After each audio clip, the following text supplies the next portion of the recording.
তো hello' guys, welcome to Kartik blog. Shri Thakur অনুকূল চন্দ্ৰ আজি 51 শ্ৰী বিগ্ৰহ প্ৰতিষ্ঠান পালন কৰা হৈ আছে আমাৰ গুৱাহাটী ভাঙৰ মন্দিৰত। আৰু গাইজ, মই মানে মন্দিৰত আজি ক'ত কি প্ৰগ্ৰাম হৈ আছে দেখাবৰ কাৰণে আপোনালোকক চেষ্টা কৰিছোঁ। বলকচোন দেখাওঁ।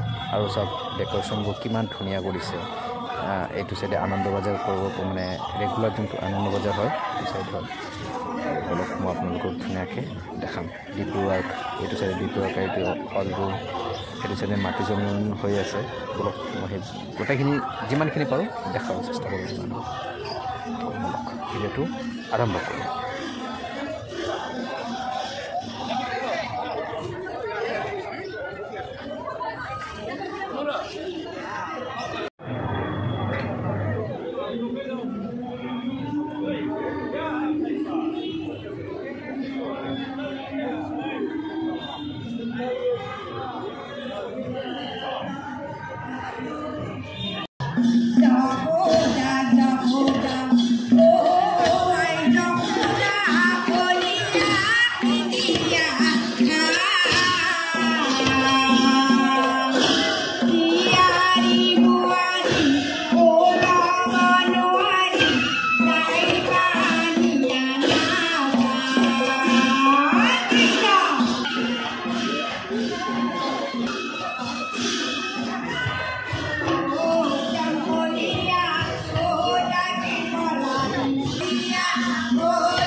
এই যে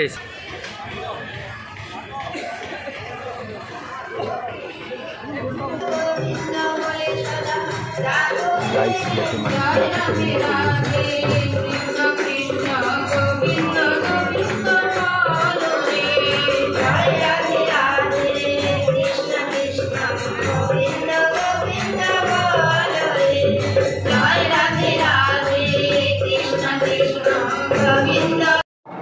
এটা বস্তু ভাল কৰিছে।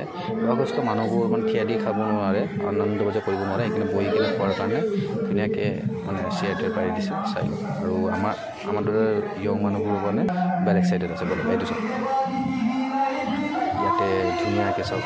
এইবাৰ স্পেচটো বহুত ডাঙৰ কৰিছে, ফিল হোৱা নাই সেনেকুৱা।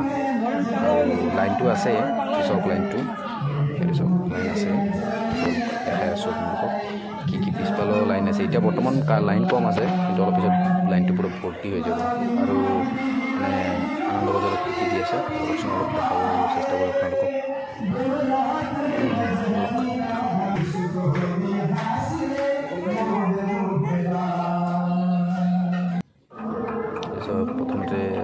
পাত দিলে পাপৰ প্লেট দিয়াৰ পিছত পাপৰ দিলে তাৰপিছত আপোনাৰ খিচিৰি আমি খালি সুপৰ দিকে তাকাই দিচ্ছি দেওয়ালা কি অবস্থা কৰছে বাপেৰ দেশ ইমান দিগদাৰ হাতত হেলমেটো আছে হেলমেটো ৰাখিব জেগা পোৱা নাছিল খিচিৰি মানে পুৰা খিচিৰিটো